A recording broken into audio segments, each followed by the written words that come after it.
Here the rules are written in fangs and claws. Just one wrong step is enough to change everything.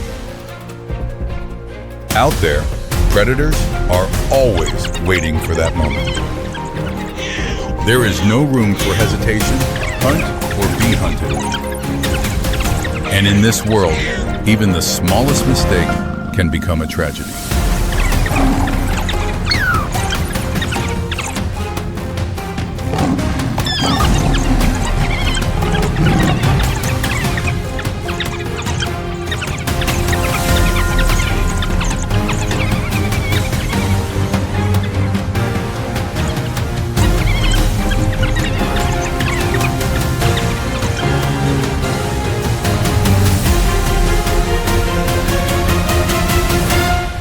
Leopard cub separated from the pride.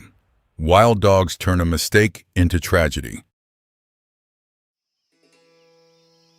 The East African savanna at midday. The shade thins as the sun climbs higher.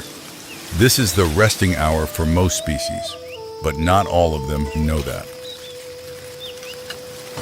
High on an acacia branch, a female leopard lies stretched out asleep. Below, the grassland is quiet. Nothing suggests this midday will not end as usual. But beneath the canopy, a small movement is beginning. A leopard cub, not yet 3 months old, is quietly slipping away from the shade where its mother sleeps.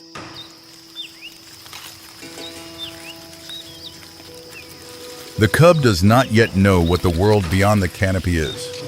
To it, everything is exploration. Every sound is a game. Every shadow is fascinating. The leopard, Panthera pardus, is the most solitary of the big cats. Cubs have no means of self-defense and are entirely dependent on their mother for at least 18 months. In their first months, leopard cubs cannot distinguish danger. Not because they lack intelligence, but because the brain has not yet been programmed to recognize threats. Within a 2-kilometer radius, a pack of African wild dogs, Lycaon pictus, is resting after their early morning hunt. They are full, but their instinct for alertness never switches off. African wild dogs have a hunting success rate of up to 80%. Not as strong as lions, not as fast as cheetahs, but they never give up. The strength of the wild dog pack lies in numbers and coordination. No explicit commands, only millions of years of collective evolutionary cooperation encoded into each individual. One dog at the edge of the pack raises its head, ears upright, nose drawing in continuous rapid breaths from the direction of the wind. There is a scent, small, young, not yet carrying the smell of maturity, prey. The cub is moving further from the canopy where its mother sleeps. Each step adds one more irreversible distance. This is not exploration. This is accumulated mistake. The young of big cat species have a freeze reflex when facing danger, but that reflex only activates when a threat is recognized, something this cub has not yet learned. The cub moves slowly, sniffing the ground. Nothing in its body language suggests it knows it is moving into dangerous territory.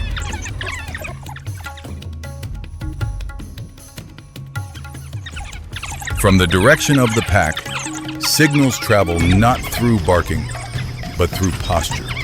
The entire pack has risen to its feet, ready for the hunt.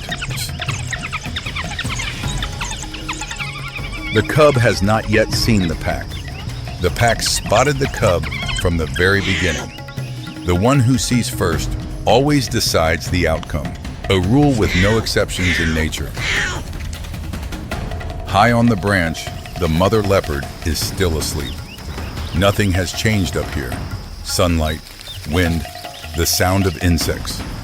But below, a chain of events has begun that cannot be stopped. The wild dog pack moves, not running, just walking, slow, low, spreading out in a sweeping arc of encirclement. A tactic refined across thousands of hunts. Nothing wasted.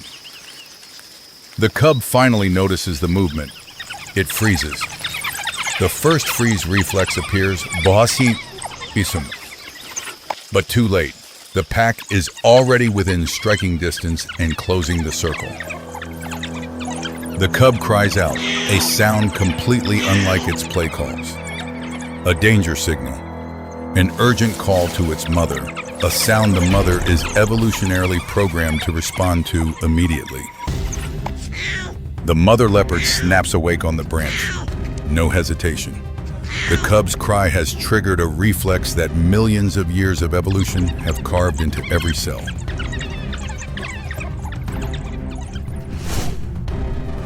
The mother leopard descends the tree in seconds.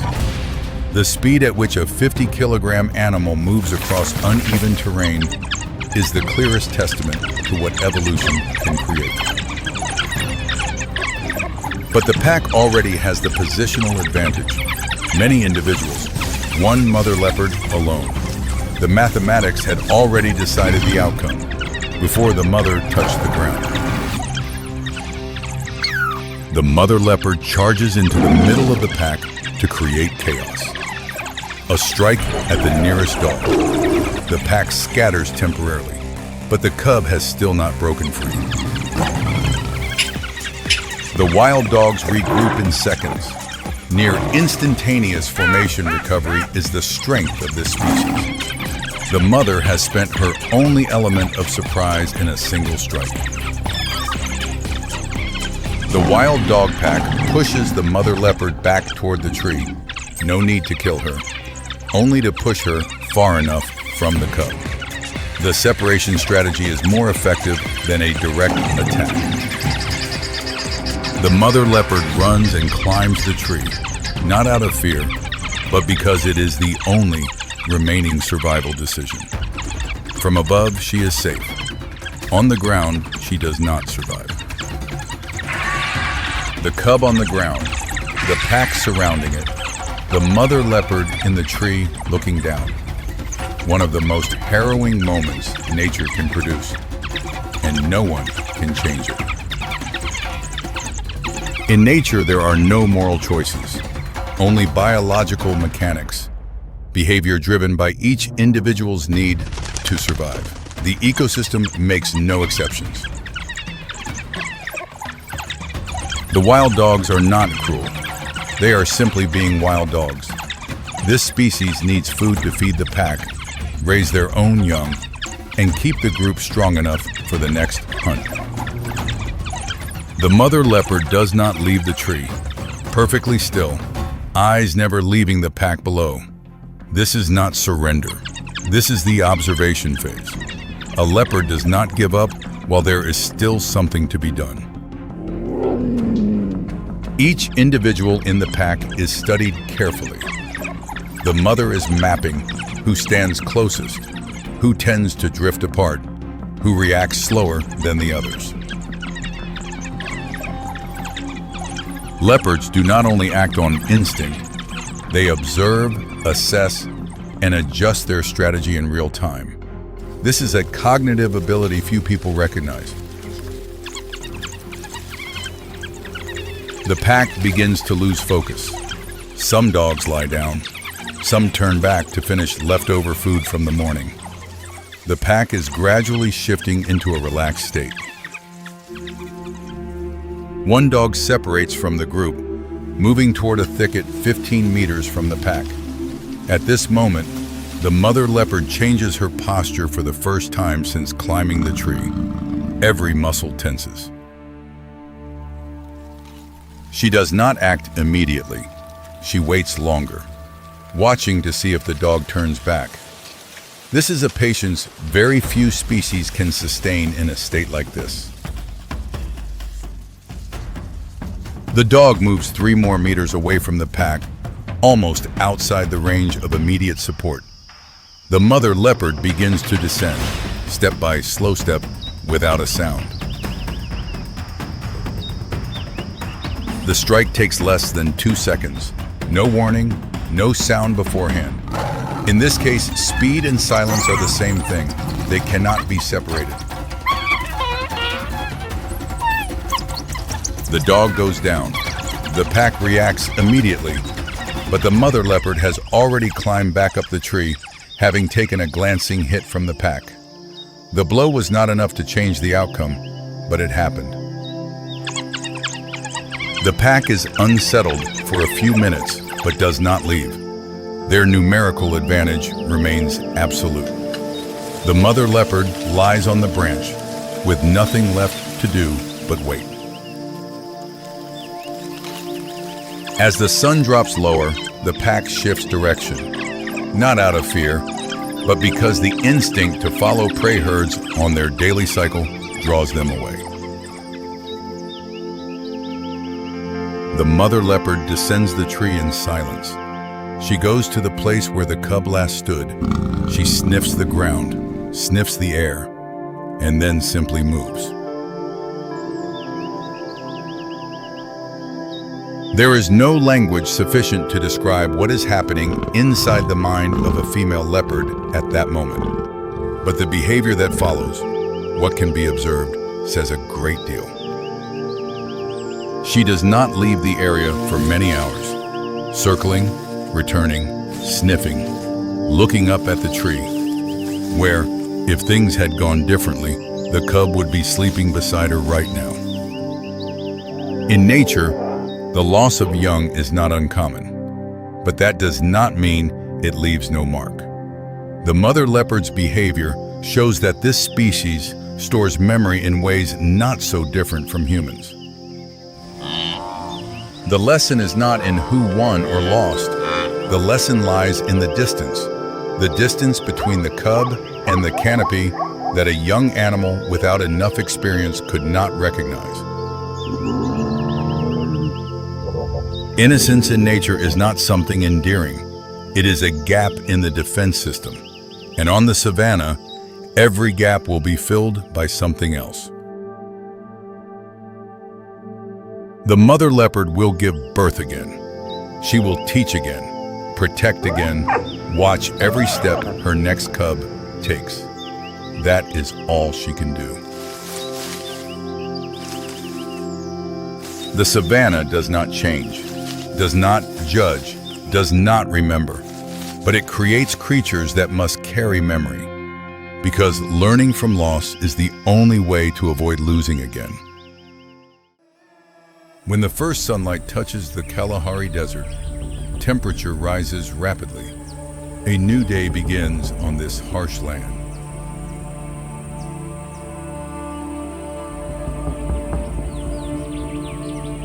This is the land of hunters. Nomadic lions search for prey. Eagles soar overhead. Honey badgers dig for food. But even in this dangerous place, small creatures still exist. They don't hunt large prey. They have no fearsome strength.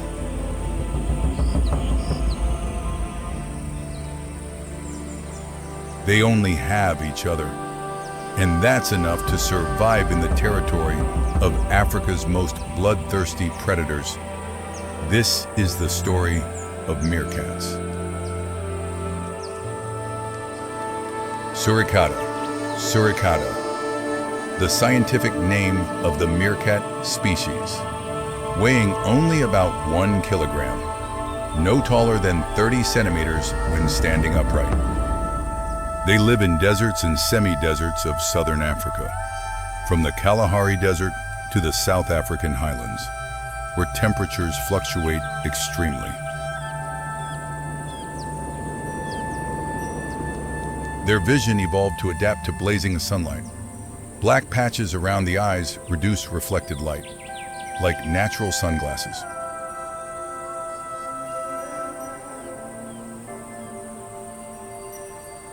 Long, curved claws, specialized for digging. They can dig their own body weight in just 5 seconds, a survival skill.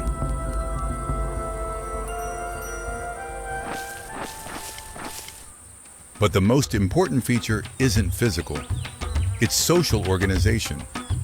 A meerkat mob can reach 30 individuals living together. Each member has their own role: sentries, hunters, babysitters, burrow diggers, a perfectly labor-divided society.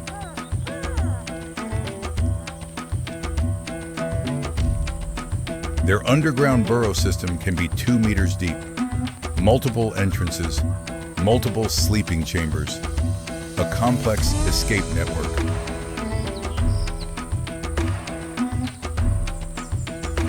This isn't just shelter. This is a fortress. The only place they're safe from outside predators, where they raise the next generation.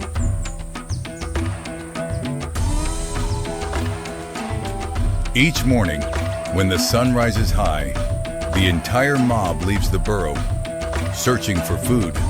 But before leaving, an important ritual must be performed. They sunbathe, standing upright, bellies toward the sun, warming their bodies after the freezing night. Nighttime temperatures can drop below 0. After about 15 minutes, body temperature reaches optimal levels. They're ready, but who will be first to step out of the safe zone?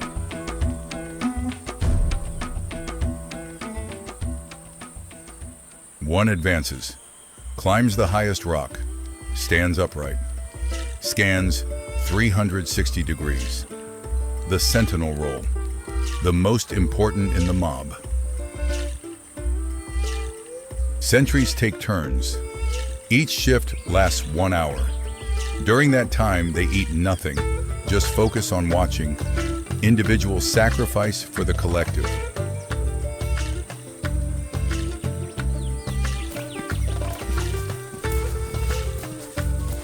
The remaining members begin searching for food.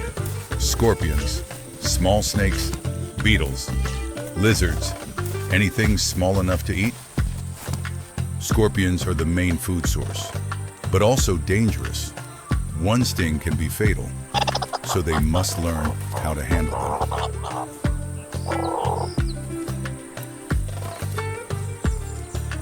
Meerkats quickly subdue the scorpion with precise bites, removing the stinger, an energy-rich meal in the harsh desert.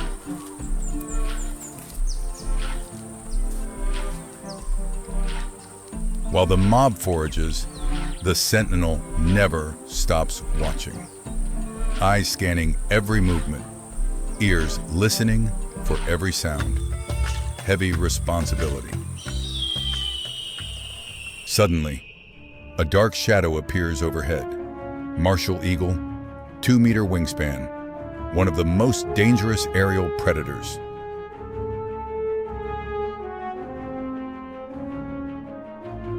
The sentinel detects it. A special alarm call. High-pitched, short, repeated. Clear signal. Danger from above. Run now. Less than 3 seconds. The entire mob vanishes, diving into burrows, hiding under bushes, no one left on the ground, only silence and dust. The eagle dives, talons flash, but too late, nothing there. It ascends, continuing its search elsewhere. The warning system worked perfectly. 5 minutes later, the sentinel signals all clear. A different call, softer, longer. The entire mob slowly reappears. Life continues, as if nothing happened. This is the daily rhythm. Forage, alert, hide, repeat. No 2 days the same. But danger doesn't only come from above. The ground also harbors enemies. Lions, the largest carnivores here, weighing 200 times more than a meerkat. Meerkats aren't lions' preferred prey. Too small, not enough nutrition, but when hungry, lions don't pass up an easy opportunity. The sentinel detects it, but this time, no call, no movement, standing still as a statue. Absolute silence signal. Danger imminent. Make no sound. The entire mob freezes. No one runs, because running would trigger the lion's hunting instinct. They hold their breath. Wait. Hope the lion passes. A life or death gamble. The lion stops, looks toward them. Time seems to freeze. 10 seconds, 20 seconds. Then it turns away. Uninterested. Prey too small. When the lion moves far away, the mob finally breathes. Crisis past. This time. But tomorrow, the day after, there will be other encounters. But the most dangerous enemy isn't lions, not eagles, but honey badgers, Mellivora capensis, animals famous for their ferocity. Honey badgers have thick skin, strong claws, and aggressive temperament. They don't hunt adult meerkats, but they dig burrows to find meerkat pups. The sentinel signals. The entire mob reacts immediately, but doesn't run. This time, they choose to stand and fight. 15 adults surround the honey badger. They call loudly, jump up and down, creating the illusion of a larger group, a psychological tactic. The honey badger pauses. It considers for a few seconds, then turns away. Not worth the risk.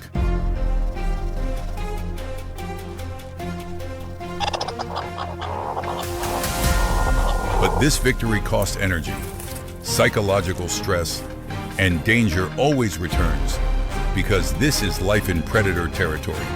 No absolute safety. Climate change is transforming the Kalahari Desert. Dry seasons last longer. Food grows scarcer. Meerkat mobs must expand territory to survive. Human activity also adds pressure. Roads cut through habitats. Settlements expand. Natural environment gradually shrinks.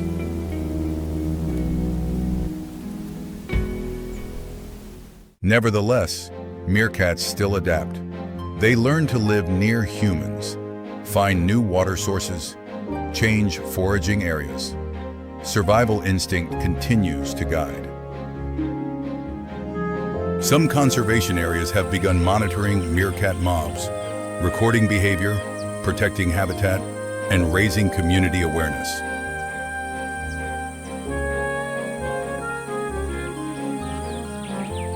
When the sun begins to set, temperature drops rapidly. The entire mob returns to the burrow, huddling together, warming with body heat. Another day has passed. The last sentinel descends. Final check around the burrow, then enters. Night belongs to other predators, but in the burrow, they're safe, temporarily. In darkness, the steady breathing of the entire mob. Warmth, closeness. They're not the strongest, not the fastest, but they have each other. And that's the greatest strength. Meerkats aren't warriors, not great hunters. They're just small creatures with intelligent survival strategies. Unity, vigilance, patience.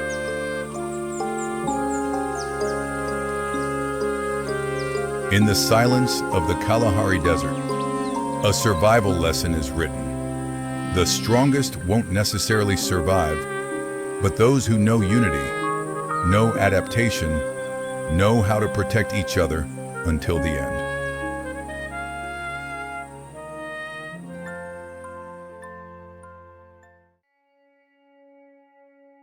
Luangwa River Plains, Zambia. The river surface is covered with a thin mist, water still and murky with sediment. Below that water, massive bodies lie motionless, nearly blending into the darkness. This is one of Africa's rivers with the highest hippo density, over 50 individuals per kilometer of river in the dry season. When water sources shrink, everyone converges here. The surrounding land is home to over 60 large mammal species: elephants, buffalo, leopards, lions, hyenas, and Nile crocodiles. All depend on a single water source. And among all those species, hippos are the species that literally shapes the river through sheer mass and undeniable presence.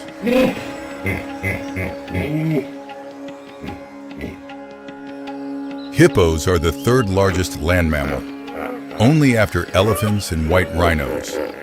Adults weigh up to 3,000 kilograms. The largest males can reach 4,500 kilograms. Male hippo tusks can grow up to 50 centimeters long, but only used in fighting and defense. Bite force reaches about 1,800 pounds per square inch, enough to cut a medium-sized crocodile in half. Though living most of their time underwater, hippos are complete herbivores. At night, they leave the river, travel far, and can consume about 40 kilograms of grass each night. Hippos have no sweat glands. They secrete an orange-red liquid on their skin, a natural sunscreen and antibacterial substance when on land. In the pod, female hippos and calves live in groups under the protection of a dominant male. Males control and defend water source usage rights. Newborn calves weigh from 25 to 50 kilograms, small compared to mother size, but large enough to attract attention from surrounding predators. In the first 8 months of life, hippo calves nurse completely, even underwater. They're not yet heavy enough for water pressure to protect from what's moving beneath the river surface. Crocodiles share the same river with hippos.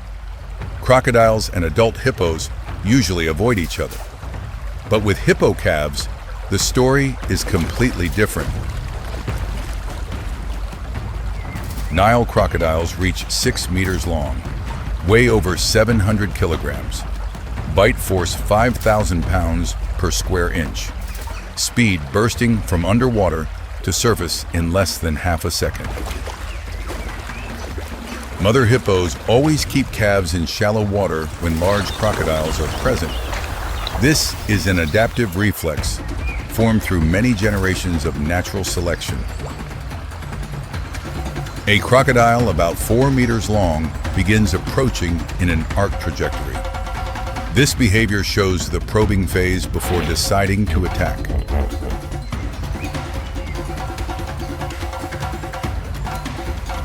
Mother hippo detects early. Though floating motionless, their smell and hearing still operate continuously to monitor surrounding changes. Mother hippo emits a low call underwater. This is a signal the calf responds to immediately. Within seconds, the calf swims close to mother's flank and stops completely. When distance remains 5 meters, Mother hippo opens her jaws wide, facing straight toward the opponent. This is no longer a warning. but a ready-for-combat posture. A 4-meter crocodile weighs about 400 kilograms, while mother hippo exceeds 1,500 kilograms.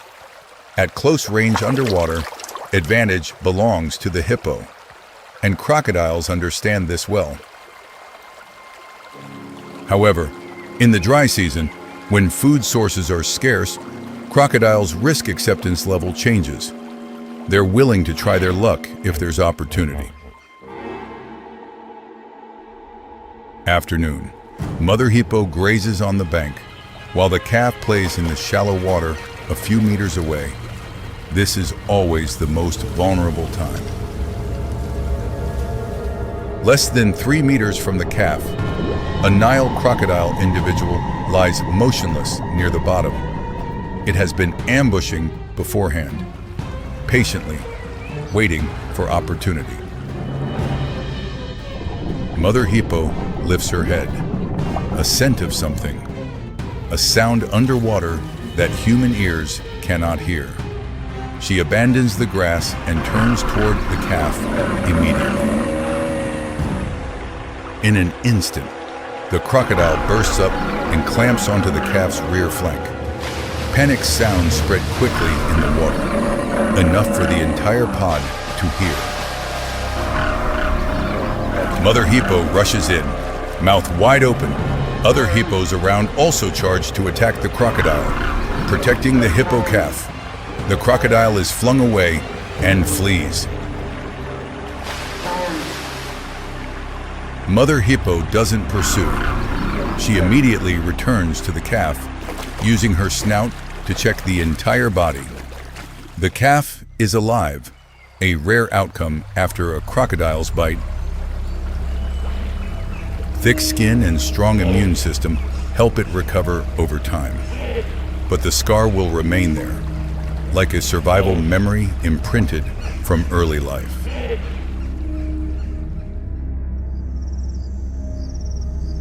Night falls.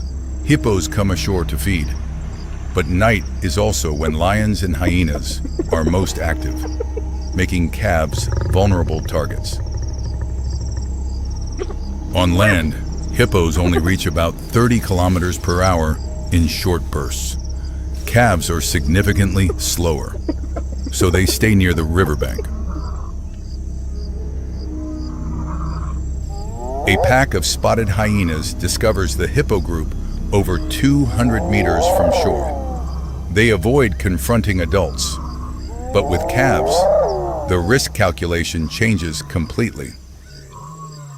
Mother hippo detects hyena scent before seeing them. She immediately runs forward and positions her body in a difficult to approach direction. Hyenas try to close in from the flank, then rear. But each time they change direction, Mother hippo manages to hide behind tall grass bushes.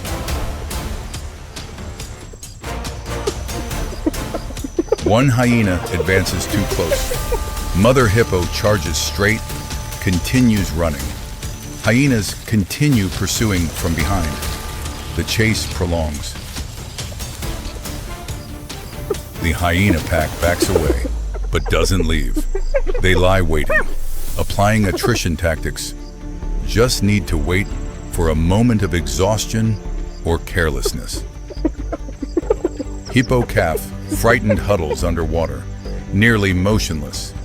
In darkness, curling up and staying silent is a reflex to reduce risk of detection. For many hours, Mother hippo doesn't eat, doesn't drink. All energy focused on maintaining protective position and fleeing.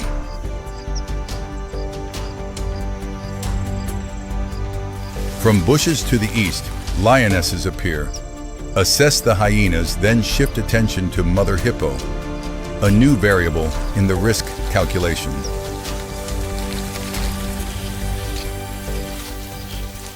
Facing two threats simultaneously, Mother hippo reaches the limit of solitary defense.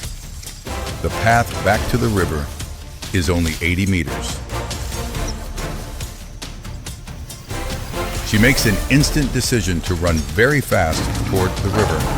No evasion, no hesitation.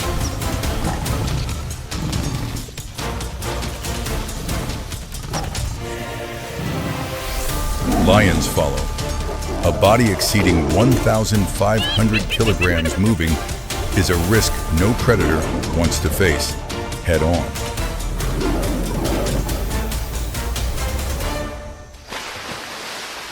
When Mother Hippo enters the water, the game immediately reverses.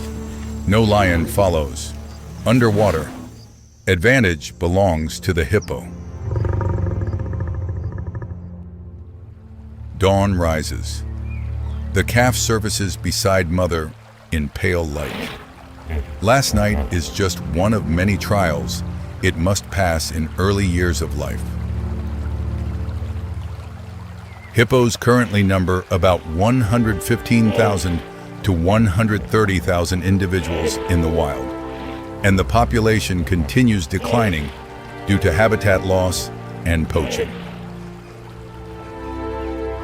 Hippo dung underwater provides nutrients for the entire aquatic ecosystem. The trails they walk form water channels into land during rainy season. The calf plays around Mother. The wound left by the crocodile remains, but it still moves and observes. Each day is a new lesson of experience about the river. Mother Hippo doesn't teach with words. She acts. The calf observes each action, each reaction, each decision. This is how survival knowledge has been passed down over millions of years. The Luangwa River still flows in its own cycle. Crocodiles, lions, and hyenas maintain their roles. Hippos exist not by avoidance, but by adapting within that order. Evening descends. Mother Hippo and calf float motionless, only eyes and nose protruding. They've been here for 8 million years, haven't changed much, and don't need to change. The midday sun descends over Chobe, light piercing through the canopy to cast shifting patterns of light and shadow on the ground in an atmosphere thick with heat. Sounds grow sparse, only the insects and dry wind remain. The rhythm of life slows, nearly suspended in the stillness of midday.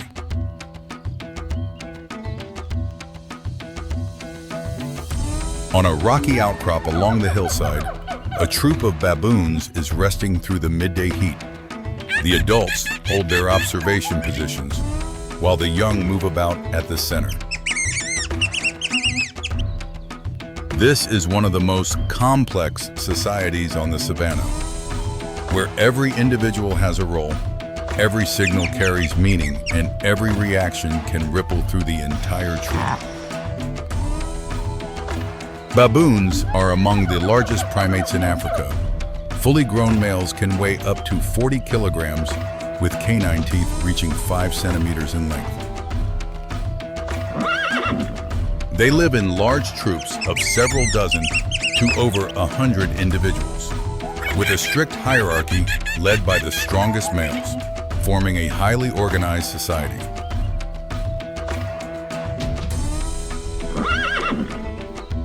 When one member is attacked, they can activate a near instantaneous collective response, forming a dense defensive barrier that few predators dare to confront.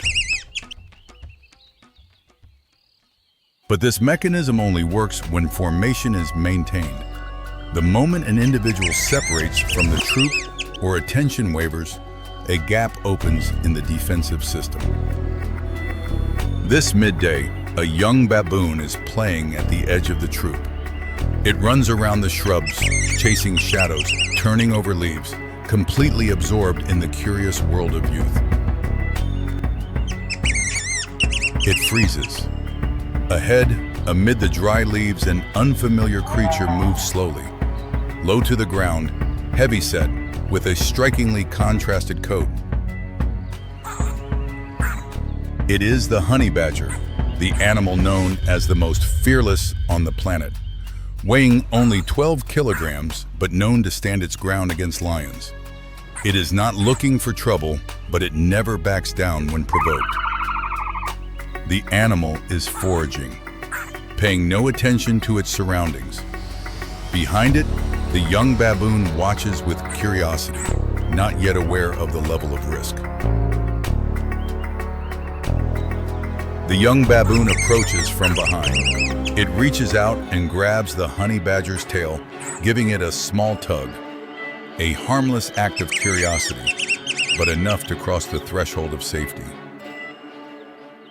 The honey badger spins and bites the young baboon's arm. A sharp cry tears through the quiet, spreading outward like an urgent alarm signal.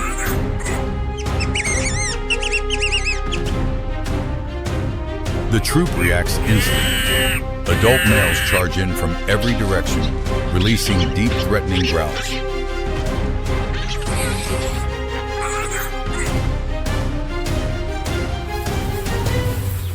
Within seconds, the honey badger is surrounded. The troop establishes a sealed encirclement, closing the gaps and limiting any possibility of escape.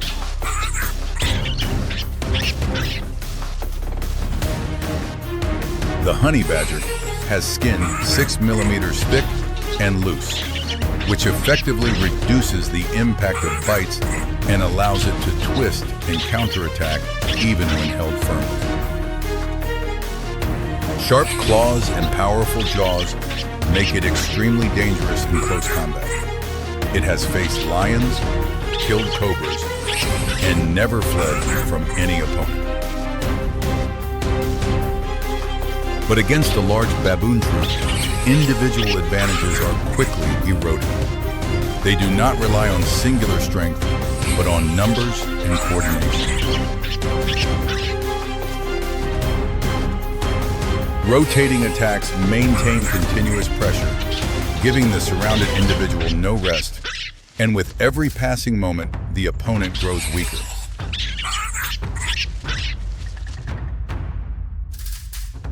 The honey badger fights back ferociously. Each bite aimed at a vulnerable point forces one baboon to retreat, but the gap is immediately filled. The troop shifts its approach, using hands to pin and pull from multiple directions to limit its ability to twist. Collective pressure bears down, causing the opponent to lose its mobility advantage. The confrontation lasts unusually long. As time increases, the advantage shifts toward the greater numbers. Resistance gradually fades. The small body has been stretched and overwhelmed. Wounds accumulate. The thick skin that was once a fortress begins to tear at multiple points.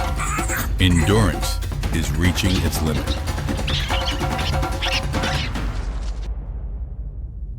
The decisive blow comes from the alpha male. It lunges in, canines sinking into the back of the honey badger's neck, its final vulnerability. The honey badger convulses, then goes still. The fight is over. The troop does not stop immediately. Some individuals maintain aggressive behavior for a few moments before the entire group settles. The alpha male approaches, grabs the honey badger's body, and pulls it up onto a nearby low branch, keeping it from being taken by other species before the troop can feed. The troop begins dividing the meal according to hierarchy. The scent of blood spreads through the hot midday air, attracting other predators.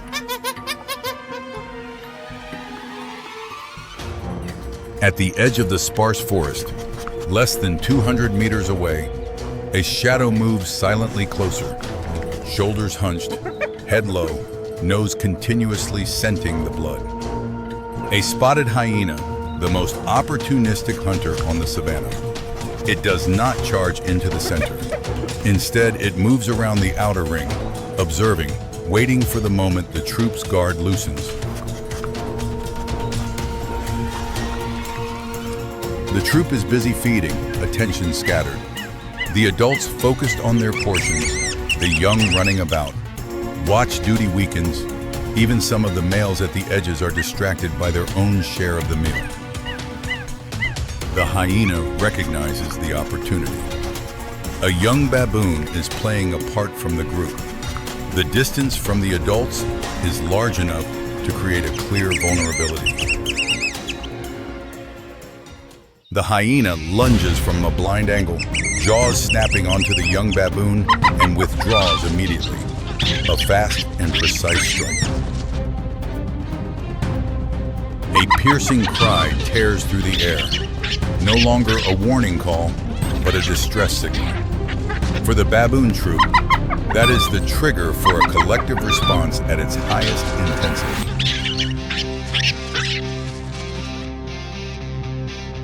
The entire troop erupts, no longer defensive. This is a pursuit to the death. Dozens of baboons chase the hyena, roaring, filling the sparse forest. The hyena maintains its speed, but carrying the young baboon slows it down. The distance closes rapidly.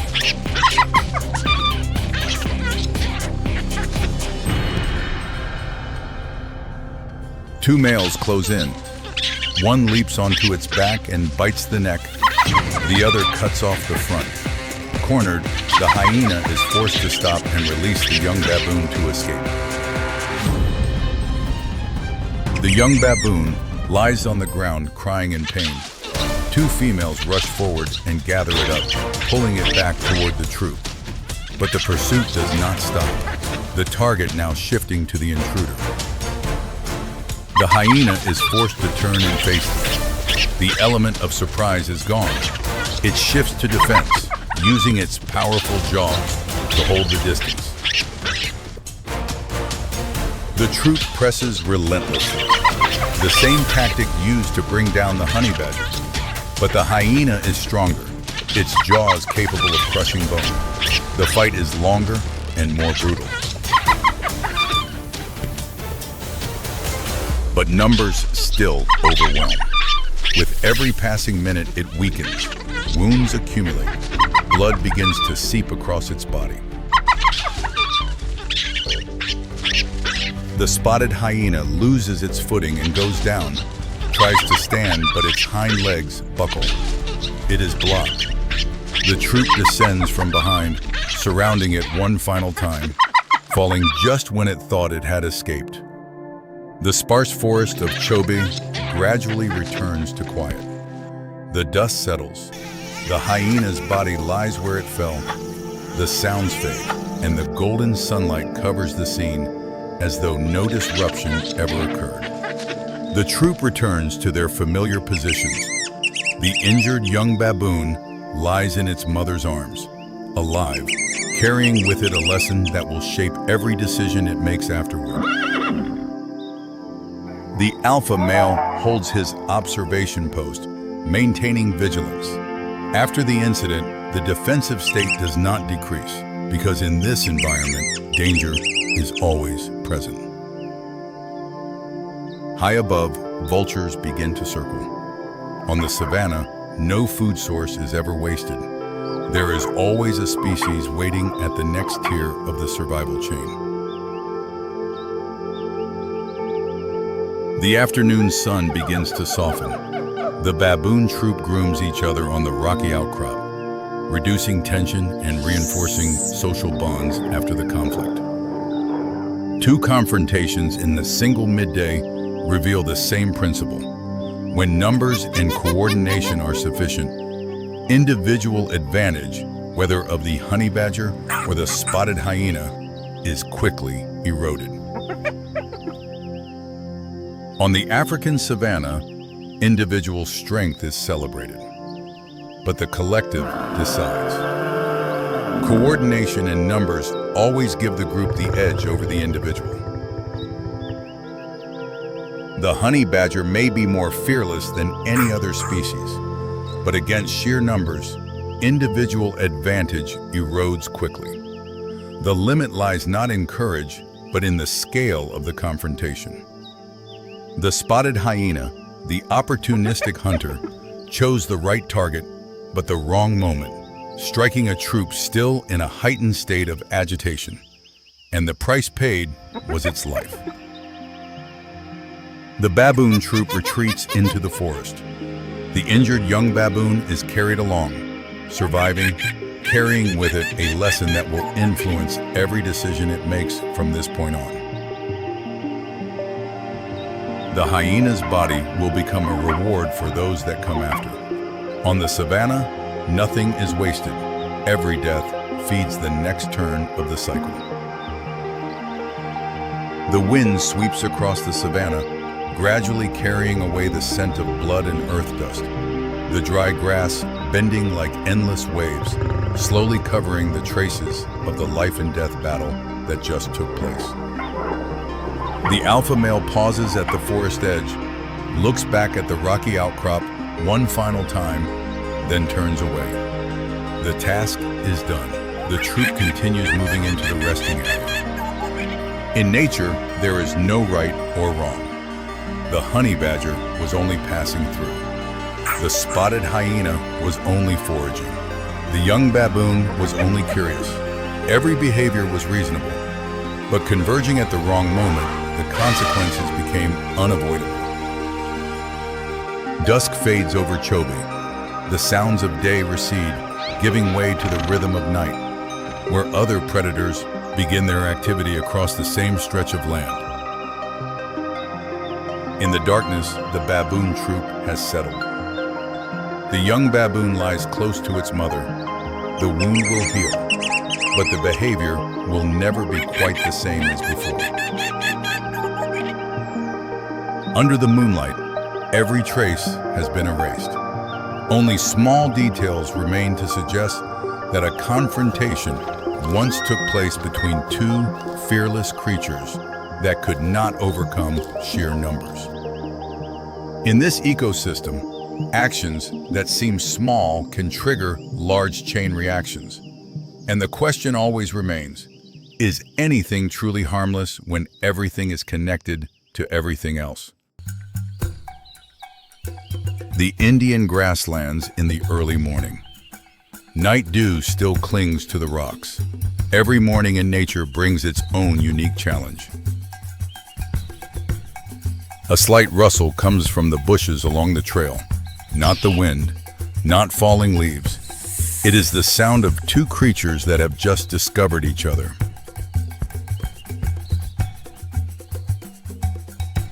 The mongoose, grayish-brown fur, a long body, and piercing eyes. Small compared to most predators, but this species' reputation does not come from its size. Opposite it stands the Indian cobra. The front third of its body is reared upright. Its hood is spread wide. Unblinking eyes stare directly at the intruder. The Indian mongoose weighs less than 1 kilogram, yet this species has coexisted with the cobra through millions of years of coevolution.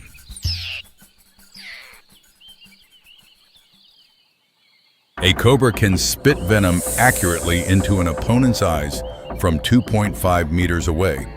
Its neurotoxic venom is potent enough to kill an adult human within hours if left untreated.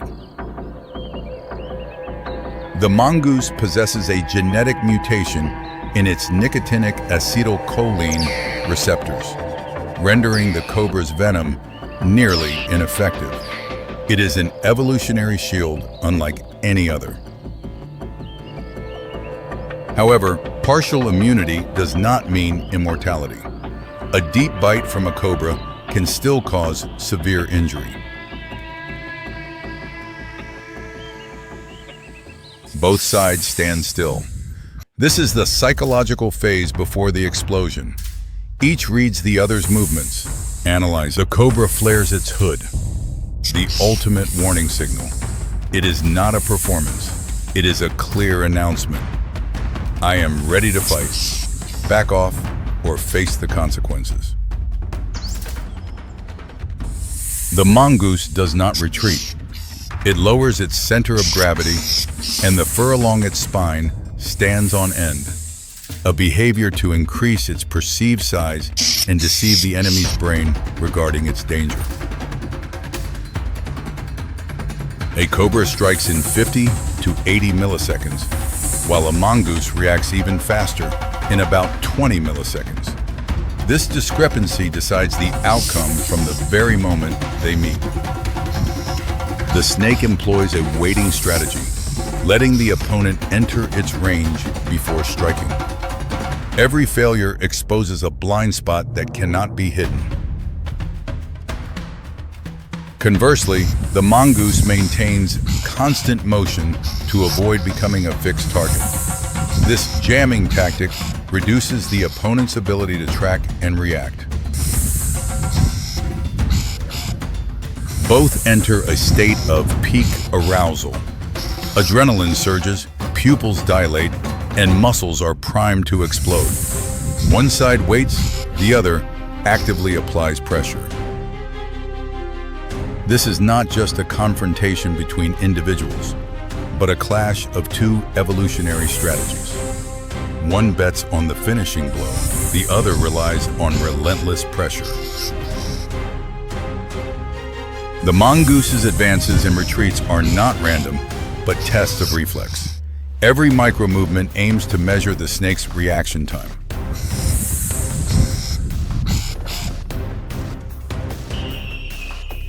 After several probes, the mongoose builds a behavioral profile of its opponent.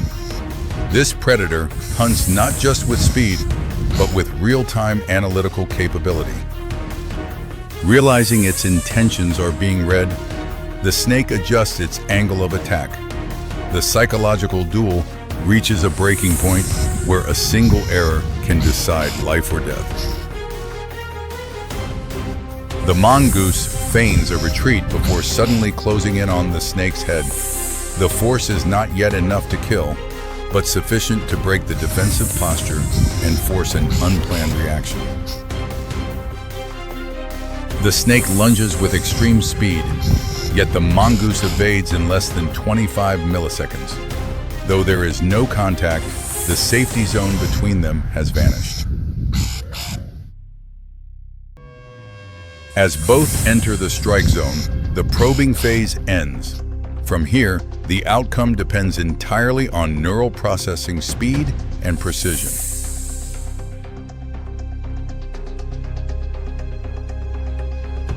The snake strikes a second time at the body, but the mongoose pivots nearly 90 degrees, causing the bite to miss. This reflex is the result of long-term natural selection. Capitalizing on the momentum, the mongoose counterattacks the snake's head. The contact at the neck lacks the force to hold, but marks the first physical contact of the duel. The snake keeps its head oriented toward the mongoose, using vision as its coordination center. Its body undulates constantly to maintain an optimal attack angle, like a biological guidance system. The mongoose increases its pace, abandoning probing for continuous pressure. Each advance forces the snake to react, gradually degrading its neural performance. The snake's third strike is a fraction of a second slower. For many species, this is negligible, but for the mongoose, that deviation creates an opening. The mongoose dodges the bite, instantly closes in, and locks onto the neck area just behind the snake's head. This is the key biological control point for total dominance. The snake thrashes violently. Its long body whips at the mongoose, force enough to hurl the smaller animal away. But the mongoose does not let go. Its jaws tighten with every struggle. This is the critical stage where a slight slip could reverse the outcome. The mongoose's entire muscular system focuses on maintaining that single lock without loosening.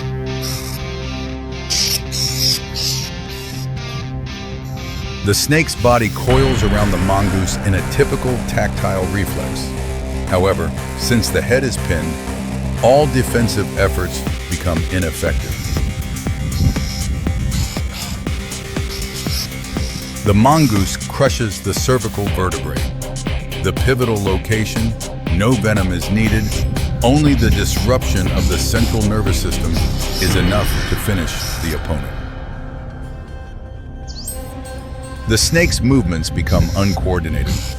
The thrashing remains strong but lacks synchronization, reflecting the signal breakdown between the brain and the rest of the body. The mongoose does not release, does not rest, and does not yield. Once it has secured the control point, it maintains pressure until the opponent loses all capacity to react. The cobra's hood begins to collapse. The controlling muscles no longer receive stable signals. This is the clearest biological sign that the battle is over. The final struggles grow weak and short. The snake's body performs only sporadic reflexes before the neural links are completely severed.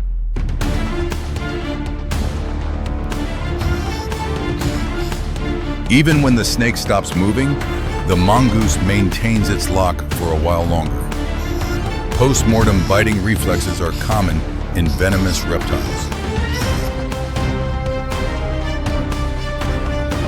Only after confirming there is no reaction does the mongoose release and step back to observe. The entire confrontation happened quickly, yet was decided in the opening seconds. The grassland returns to its normal state, devoid of drama. This is merely a familiar link in a chain of survival spanning millions of years.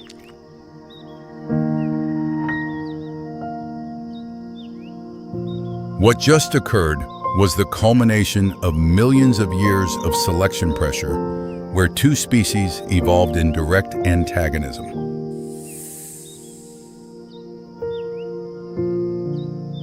Snakes became faster because slow individuals were eliminated, while mongooses developed agility to avoid fatal bites. An evolutionary arms race.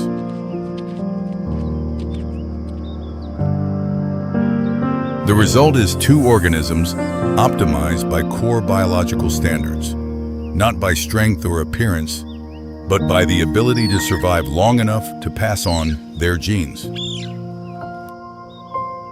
However, the mongoose does not always win. Many individuals fail before completing the lock, though these failures are rarely observed. The cobra does not always lose. Successful bites leave no witnesses. Nature does not tell the stories of the losers.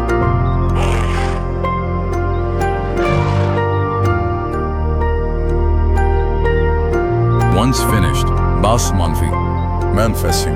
the mongoose moves on without a sign of triumph. This behavior shows that victory is just a part of the continuous cycle of survival. In nature, victory is not the final destination, but a prerequisite to continue existing and facing the next challenge.